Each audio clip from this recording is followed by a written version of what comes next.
el microcosmos, el macrocosmos y el hombre perfecto.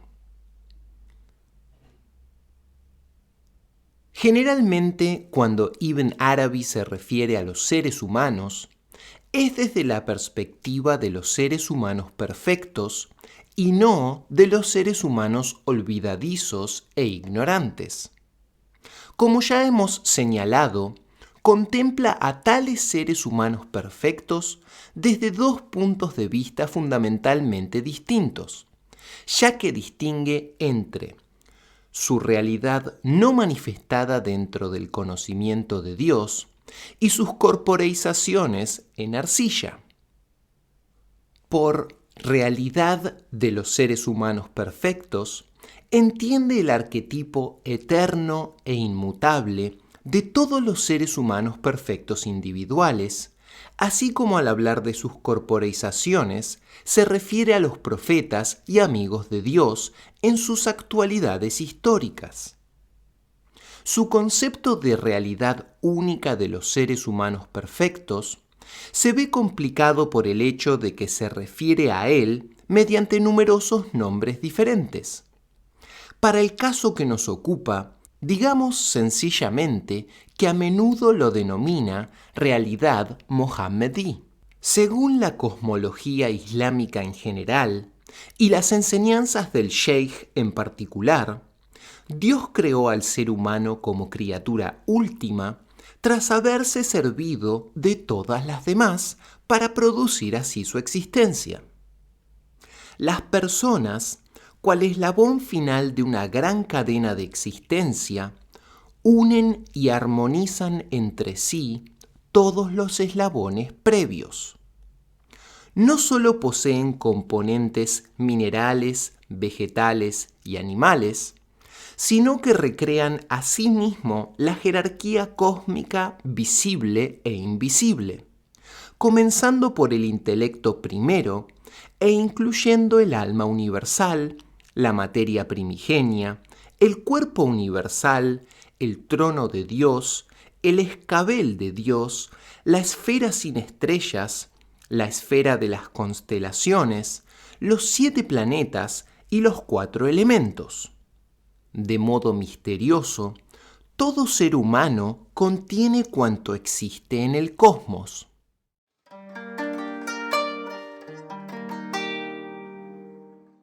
El objetivo de la creación. En numerosos contextos, Ibn Arabi se refiere a los lazos cosmológicos entre los seres humanos y los diversos estratos y criaturas del macrocosmos. Dentro de esta breve consideración, apenas puedo hacer otra cosa que comentar el determinante más fundamental de la existencia humana, es decir, el hecho de manifestar la forma divina. Llegados a este punto, es importante recordar que, en el Hadiz, Dios creó a Adán según su propia forma. Dios es traducción del árabe Allah, nombre que se conoce como nombre omnímodo, en la medida en que cualquier otro nombre de Dios remite a él. Así, cuando mencionamos a Dios, estamos mencionando de modo implícito todos los nombres divinos, incluidos el misericordioso, el clemente, el justo, el creador, el generoso, el poderoso, el exaltador, el apaciguador, etc. No existe ningún otro nombre que incluya en sí todos los nombres, pues cualquier otro nombre posee unas características específicas y limitadoras que lo diferencia del resto. Dios creó a los seres humanos según su propia forma. Por consiguiente, los creó en la forma de todos los nombres divinos. Esta es una de las interpretaciones de la ley coránica que declara que Dios enseñó a Adán todos los nombres. Como resultado, los seres humanos muestran una variedad ilimitada de aspectos o rostros divinos. Si pudiéramos reunir en un mismo momento y lugar todas las actividades y atributos humanos que han existido a lo largo de la historia humana, podríamos comenzar a hacernos una idea de lo que implica el manifestar todos los nombres. Es precisamente esta cualidad humana omnímoda la que permite la existencia de cualquier clase de posibilidad humana, de cualquier atributo imaginable y de cualquier acto concebible, ya sea bueno o malo, noble o despreciable, justo o injusto, compasivo o cruel. Si Adán no hubiera sido creado en la forma de Dios, sino en la forma del misericordioso, ningún ser humano podría ser iracundo o cruel. Si hubiera sido creado a la imagen del vengador, nadie habría perdonado jamás a su enemigo. Si hubiera sido creado a la imagen del Todopoderoso o del Inaccesible, nadie obedecería jamás ni a Dios ni a nadie. Pero dado que los seres humanos fueron creados a la imagen de todos los nombres, gozan de la capacidad de manifestar cualquier atributo concebible.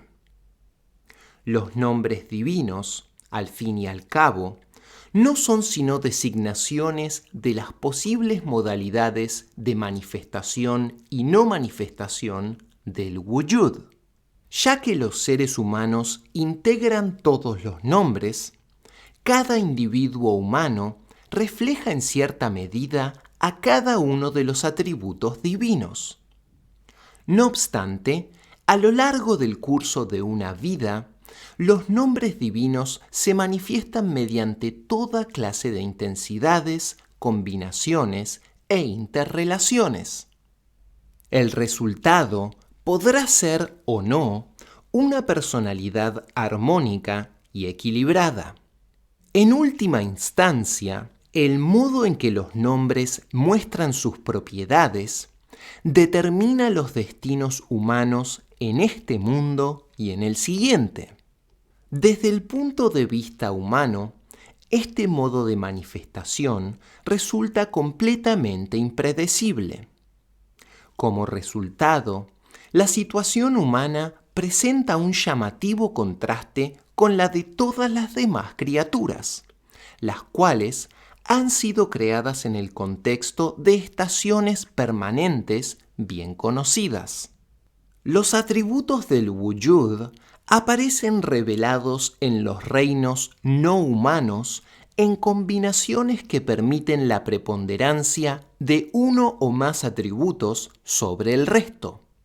Sin embargo, los seres humanos concentran y unifican los atributos del wujud de tal modo que, en una situación ideal, cada uno de ellos goza de perfecta armonía y equilibrio con todos los demás. Excepto los seres humanos, todas las cosas del universo permanecen en estaciones fijas, debido a que cada una de ellas se encuentra identificada por ciertos atributos del wujud y no por otros. Cada animal o planta se halla inmóvil fijado en su propia identidad, de tal modo que las zanahorias jamás se convierten en melocotones. Por el contrario, los seres humanos aparecen relativamente fijos y estables en sus formas externas, pero infinitamente diversificados y eternamente mudables en sus formas interiores. En otras palabras, sus almas no poseen estaciones fijas, por lo que pueden convertirse en cualquier cosa, y sus estaciones no llegan a fijarse hasta el momento de la muerte.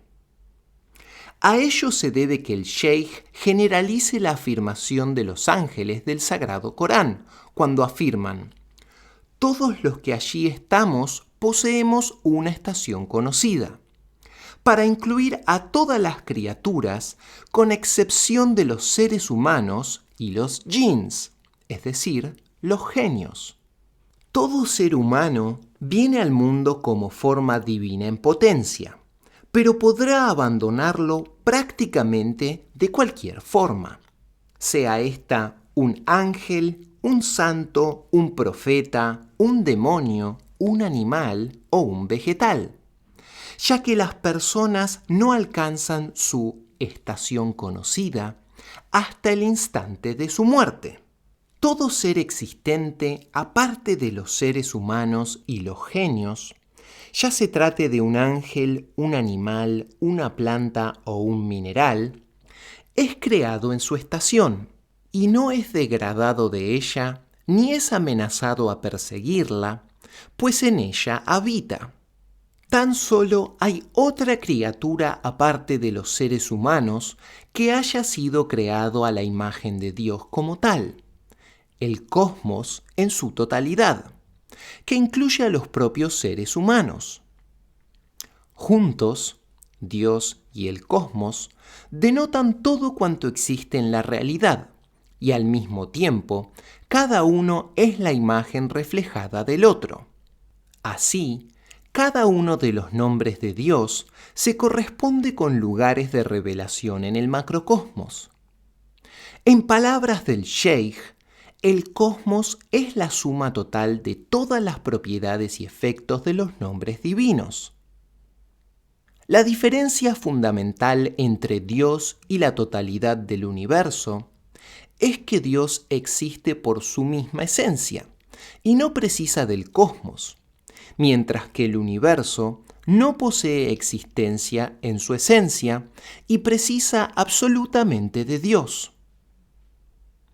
Como ya vimos en el capítulo anterior, tan solo podemos hablar del wujud del cosmos en cierto sentido, y no en todos los sentidos, pues el cosmos no existe sino a partir de un modelo, prácticamente del mismo modo que puede decirse que mi reflejo existe únicamente en el espejo. Pero Dios no puede no existir, lo que equivale a afirmar que el wujud le pertenece únicamente a Él, o mejor dicho, que el wujud es Él y Él es el wujud. El ser humano y el cosmos son similares en la medida que tanto uno como el otro fueron creados a la imagen de Dios. No obstante, el cosmos manifiesta los nombres divinos de modos distintos. En consecuencia, todos y cada uno de los nombres divinos muestran sus propiedades y sus efectos en el cosmos individualmente o en diversas combinaciones con otros nombres o grupos de nombres. Así, en su totalidad espacial y temporal, el cosmos presenta un panorama infinitamente vasto de posibilidades existenciales. Por el contrario, los seres humanos muestran las propiedades y efectos de todos los nombres de un modo relativamente indiferenciado. Las propiedades de todos los nombres divinos se ven agrupadas y concentradas en el interior de cada una de ellas. Dios creó el cosmos de acuerdo con la multiplicidad de sus nombres, pero creó a los seres humanos de acuerdo con la unidad de sus nombres y con el hecho de que todos y cada uno de ellos se refieren a una única realidad. El Sheikh expresa a menudo estas ideas sirviéndose de los términos pequeño mundo y gran mundo. Esto quiere decir microcosmos y macrocosmos. Más usualmente emplea la expresión pequeño ser humano o microántropos para referirse al ser humano y gran ser humano o macroántropos para designar el universo. Dado que los seres humanos son una parte del cosmos, el cosmos no puede ser una forma divina completa sin ellos. Sin embargo, microcosmos y macrocosmos se encuentran situados en polos opuestos. En su infinita dispersión, el macrocosmos es inconsciente y pasivo, pero el microcosmos mediante su intensa concentración de todos los atributos divinos, es consciente y activo.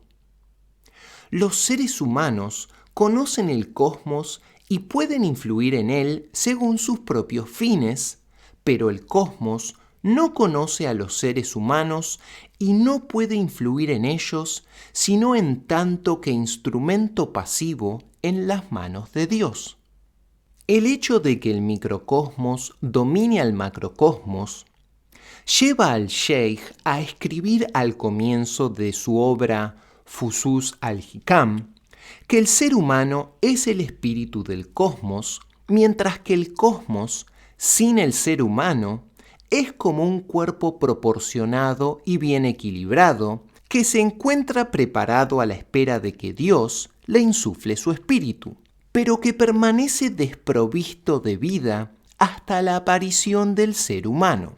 Análogamente, el Sheikh escribe en su obra Futuhat lo siguiente. Del mismo modo, el Sheikh explica que el ser humano es la realidad no manifiesta del cosmos, mientras que el cosmos es la realidad manifiesta del ser humano. Distínguete del cosmos y distingue al cosmos de ti.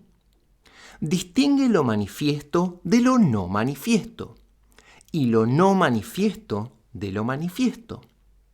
Pues en el cosmos tú eres el espíritu del cosmos y el cosmos es tu forma manifiesta. La forma no tiene significado sin espíritu. En consecuencia, el cosmos no tiene significado sin ti. Debido a la relación orgánica entre los seres humanos y el cosmos, Ibn Arabi califica a los seres humanos perfectos como pilares del cosmos. Sin ellos, el cosmos se desplomaría y perecería. Y ello es precisamente lo que sucederá llegado el fin de los tiempos, cuando el último ser humano perfecto abandone este mundo. Cosmológicamente hablando, la corrupción y la descomposición de los entornos naturales y sociales en los tiempos modernos es uno de los signos externos del decreciente número de seres humanos perfectos que existen sobre la faz de la Tierra. Que el universo se encuentre incompleto sin seres humanos constituye el corolario del conocido concepto islámico, según el cual el cosmos no alberga propósito alguno en sí mismo. Su único objetivo es proporcionar existencia a los seres humanos. El ser humano perfecto es la entidad buscada y el motivo divino para crear el universo. El hadiz del tesoro oculto nos dice que Dios creó a las criaturas para darse a conocer y proporcionó la existencia a los seres humanos porque sólo ellos pueden conocerle verdaderamente. Toda criatura conoce a Dios a su modo, pero únicamente los seres humanos perfectos le conocen como Dios, esto es, en relación con su nombre omnímodo. Con frecuencia, Ibn Arabi cita los versículos coránicos que nos dice que todo en los cielos y en la tierra glorifica a Dios. Tal glorificación, afirma, se basa en un conocimiento de Dios que poseen todas y cada una de las criaturas creadas. Las criaturas glorifican a Dios hasta el punto de conocerlo. Las flores le glorifican como Señor del sol, de la tierra y de la lluvia, mientras que las abejas le glorifican como Señor de las flores. Las personas le glorifican como Señor de sus aspiraciones y deseos, sean cuales fueren. Dios es el proveedor, el sustentador, el dador de vida, el hermoso, el misericordioso, etc.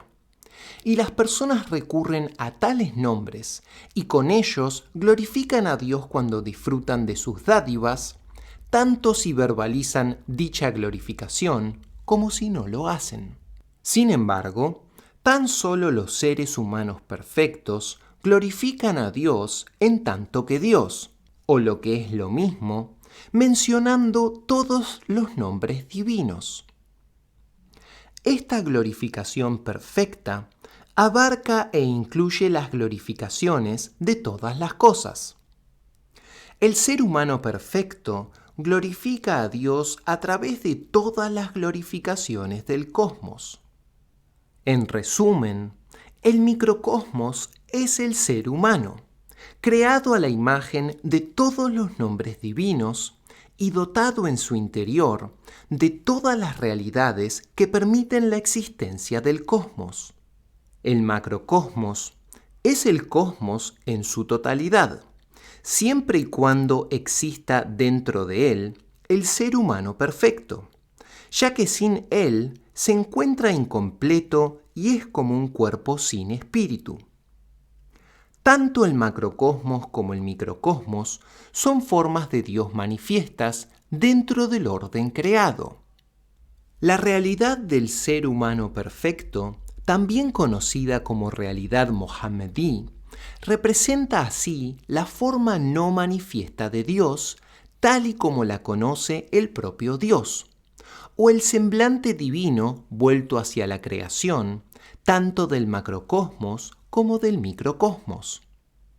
Finalmente, el ser humano perfecto, en su actualidad histórica, es el lado manifiesto de la forma de Dios, la entidad buscada por Dios mediante la cual Él actualiza su propósito al crear el universo.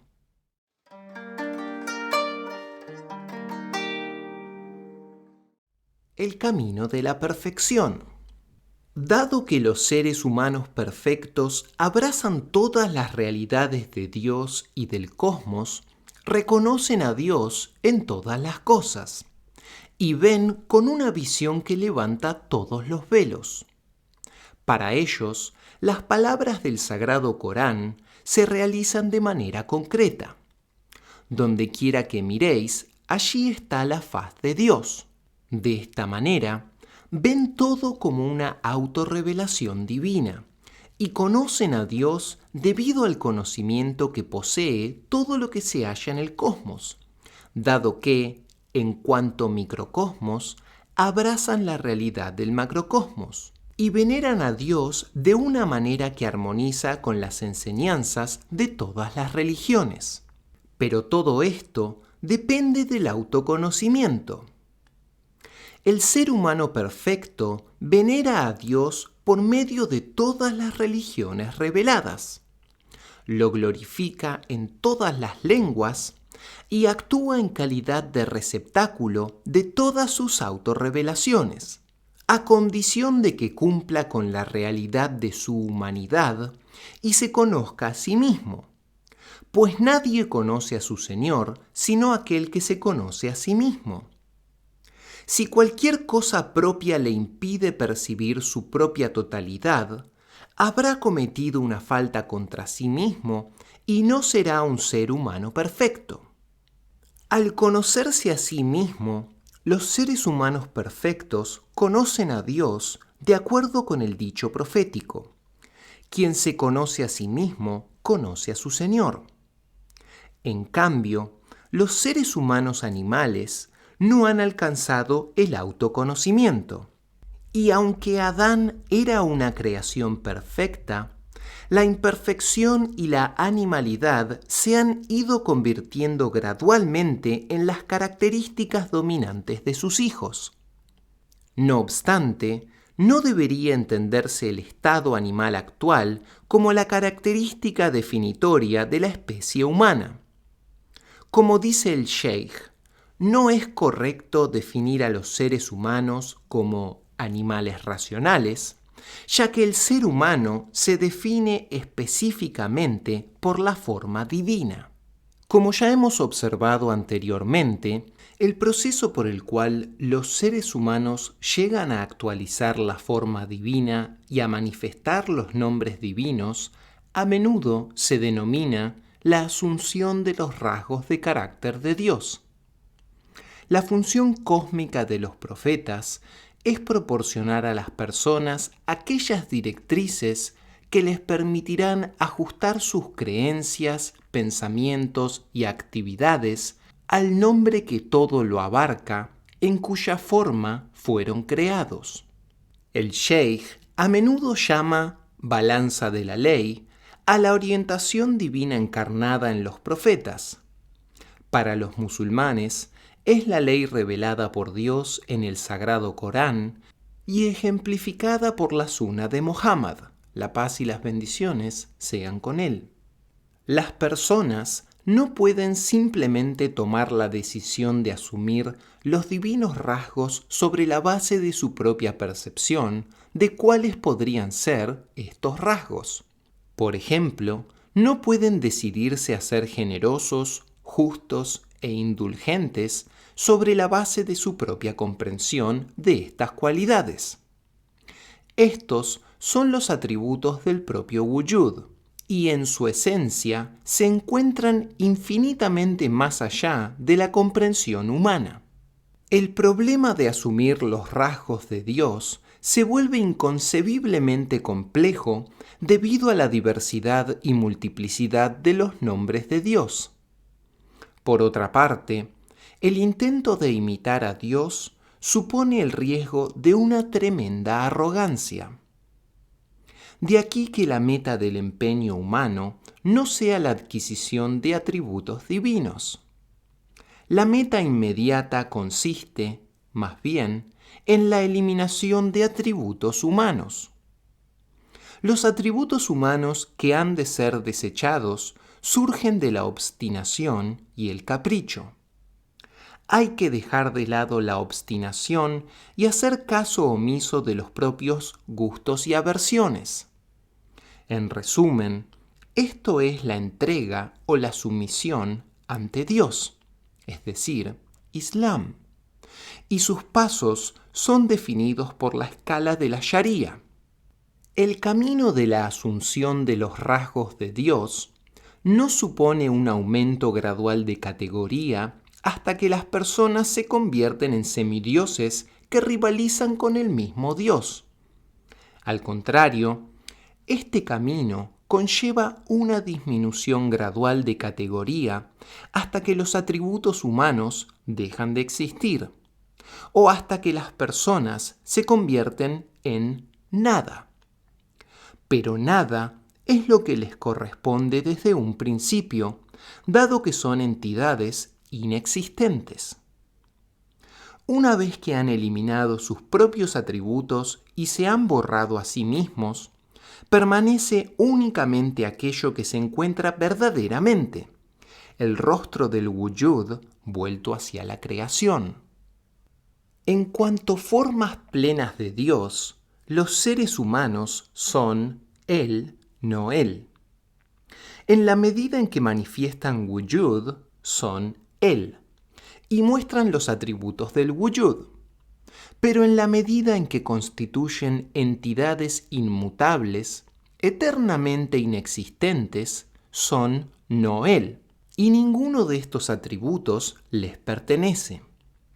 De aquí que el viaje espiritual suponga desechar las limitaciones específicamente humanas llamadas no Él, con el fin último de identificarse totalmente con las autorrevelaciones específicamente humanas llamadas Él.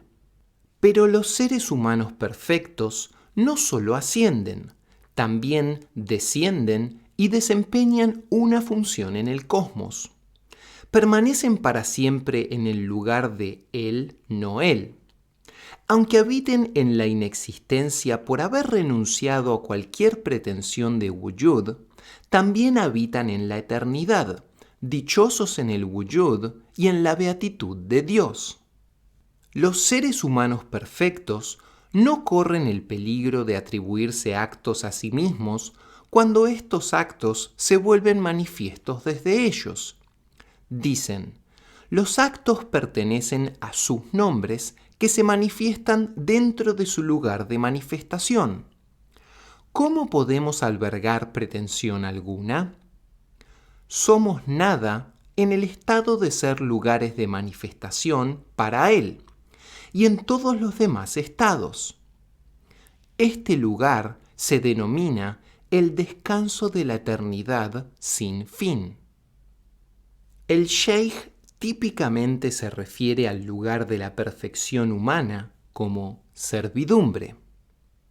Como a menudo advierte, la proximidad a Dios no se puede alcanzar si uno no es antes su siervo. Los seres humanos perfectos son siervos absolutos de Dios. No hacen nada por su cuenta, puesto que su existencia separada ha sido negada. Todo lo que hacen es llevado a cabo por Dios a través de ellos. Hay otro punto que conviene destacar.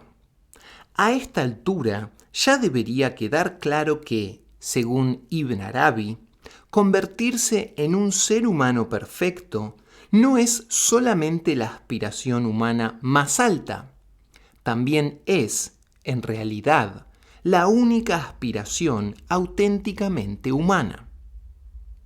Los seres humanos que no actualizan su propia forma divina son menos que humanos, sin importar cuán grandes sean sus hazañas en el mundo actual.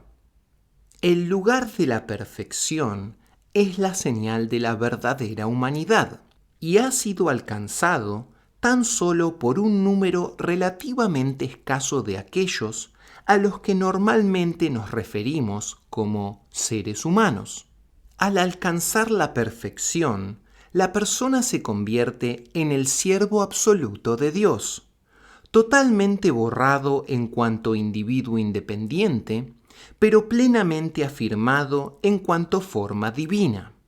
Los seres humanos perfectos viven en cada situación exactamente de acuerdo con lo que esa situación requiere, de acuerdo con la sabiduría de Dios, y no de acuerdo con normas humanas. Son plena y completamente misericordiosos, compasivos, indulgentes, amorosos, generosos, justos y así sucesivamente, en armonía exacta con los requisitos de la propia realidad divina. Ya que el lugar de la perfección es tan elevado, ¿no sería mejor que todo el mundo renunciara a la idea de ser perfecto y volviera a la vida real? De ninguna manera, afirma el sheikh, ya que en cualquier caso las personas deben esforzarse por vivir a la altura de la realidad que ellos mismos encarnan. Se deben a sí mismos el seguir la escala de la Sharía que Dios reveló para guiar su actividad. Y en cualquier caso, Dios ha garantizado la felicidad eterna a aquellos que siguen la Sharía en la medida de sus capacidades, alcancen la perfección o no. Por ello, Ibn Arabi da este consejo a sus lectores. Debéis pensar en el grado del ser humano animal con relación al grado del ser humano perfecto, y después pensar en qué clase de ser humano sois vosotros. Porque tenéis la predisposición para recibir la perfección, si entendéis. Es por ello que habéis sido amonestados y advertidos por el mundo entero. Si no poseyerais la predisposición para recibir la perfección, no sería correcto amonestaros, y sería vano e inútil proporcionaros el conocimiento de la perfección, de manera que reprochaos a vosotros mismos si no recibís aquello para lo cual habéis sido llamados.